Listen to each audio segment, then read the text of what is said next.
रणनीति। 182 विधानसभा सीटों की सटीक कवरेज। बीजेपी कांग्रेस आपके जंग की कहानी। पीएम मोदी के गढ़ से एनएमएफ न्यूज की जुबानी।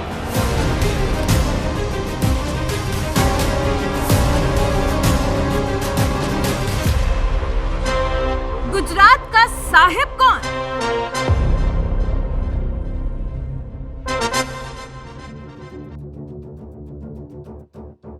गुजरात विधानसभा चुनाव में जनता की नब्ज टटोलने निकली एनएमएफ न्यूज की टीम पहुंची गोधरा और गलियों से गुजरते हुए मार्केट में पहुंचकर हमने लोगों की राय जानी और समझना चाहा कि अब की गुजरात का साहिब कौन बन सकता है। लोगों की मिली जुली प्रतिक्रियाएं मिली।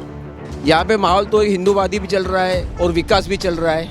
हिंदूवादी की अगर बात करें, मोदी जी ने बहुत अच्छा काम किया है, हिंदूवादी है तो मेरे हिसाब से तो बीजेपी आनी चाहिए। और यहाँ पे जो जाके धारासभ्य है सीके राहुल जी, वो बहुत पुराने हैं, 25 साल से यहाँ पे जो धारासभ्य से छुटा के आ रहे हैं। उनका काम भी अच्छा है और उसका नेतृत्व भी अच्छा है। किसे जिता रहे हैं हम तो कांग्रेस ही है, कांग्रेस ही रहेंगे, कांग्रेस को जिताएंगे।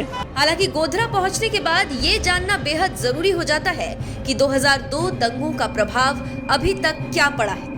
इसलिए चुनावी माहौल जानने के साथ ही हम गोधरा के मौजूदा हालात भी जानते हुए आगे बढ़े। कई लोगों से गोधरा के 2002 दंगों के बारे में बात की, लेकिन ये बातचीत ऑफ द कैमरा हुई क्योंकि गोधरा कांड पर कैमरे पर कोई बहुत खुलकर बोलने को तैयार नहीं था। इसलिए हमने भी लोगों की बात सुनी और फिर उस गोधरा जंक्शन पर जा पहुंचे जहां ये विभत्स घटना को अंजाम दिया गया। और उसके बाद गोधरा के साथ गुजरात के कई हिस्सों में दंगे भड़के थे। 27 फरवरी 2002 ये वो तारीख थी जो कि कोई नहीं याद करना चाहेगा, क्योंकि इसी गोधरा जंक्शन पर उस दिन बवाल हुआ था, आगजनी हुई थी, रेलगाड़ियों की बोगियां फूंक दी गई थी, जिसमें तमाम कार सेवक मारे गए थे। और उसके बाद इतना बवाल हुआ कि पूरा गोधरा आगजनी में तब्दील हो गया। गोधरा दंगा हुआ, 2002 के दाग तत्कालीन सरकार पर लगे। हालांकि नरेंद्र मोदी को बाद में सुप्रीम कोर्ट से क्लीन चिट मिल गए, लेकिन गोधरा कांड 2002 की वो विभत्स यादें आज भी सबके जहन में ताजा हैं।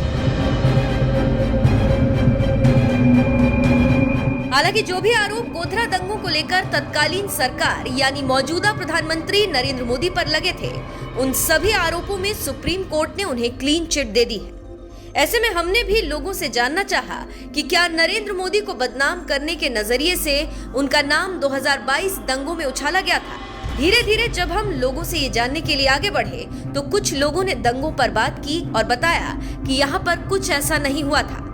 जो भी कांड हुआ वो बाहरी इलाकों में अंजाम दिया गया था। आज तक पूरे गोधरा में कुछ भी नहीं हुआ, एवन काकरी मारा भी नहीं हुआ है आज तक, वो टाइम के बाद। और प्रॉपर में कुछ भी नहीं हुआ, वो तो गांव के बाहर हुआ था। रेलवे कांड जो हुआ था वो गोधरे बाहर हुआ था, इधर गोधरे में तो कुछ हुआ ही नहीं है। नहीं काकरी चारी भी पूरा गुजरात जला, लेकिन गोधरा नहीं जला। फिर भी गोधरा कांड ही जाता है। हाँ कहा जाता है, क्योंकि गोधरा कांड में ट्रेन कांड इधर बना था, इधर से 5 किलोमीटर दूर है। ऐसे तो ये जो कांड बना वो गोधरा की बाहर की साइड है। हमको ट्रेन कांड सुबह को बना 7 बजे, गोधरा वाले को 10 बजे पता चला कि ये कांड हुआ है।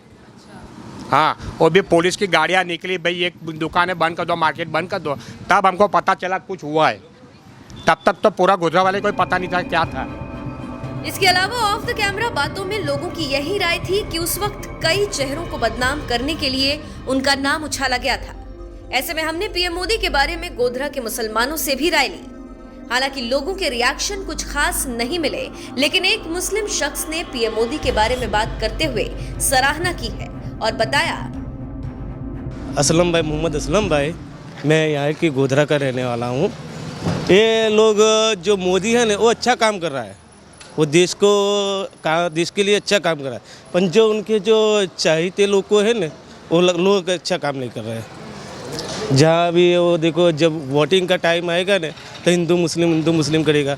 मोदी का बयान ऐसा नहीं होता, वो विकास के लेके घूम रहा है।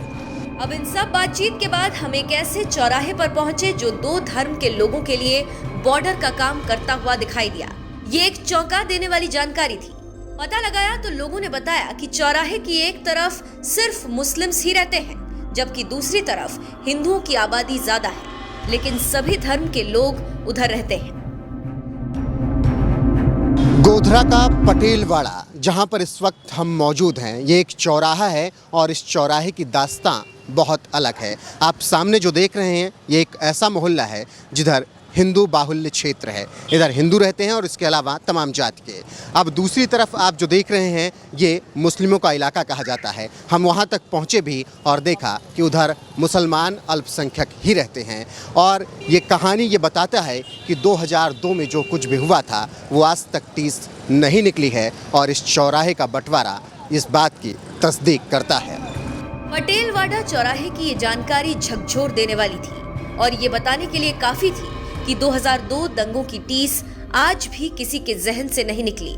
हालांकि मौजूदा वक्त में माहौल एकदम शांतिपूर्ण रहता है और लोग अपने काम में मशगूल रहते हैं, लेकिन इतनी बातचीत के बाद चुनावी माहौल को लेकर ये बात समझ आ गई थी कि बीजेपी यहाँ बेहद मजबूत है और 5 बार से विधायक रहे सीके रॉल जी एक बार फिर कमाल कर सकते हैं, क्योंकि कांग्रेस पहले से ही यहाँ गायब है, जबकि आम आदमी पार्टी के उम्मीदवार राजेश पटेल राजू को कोई पहचानता ही नहीं।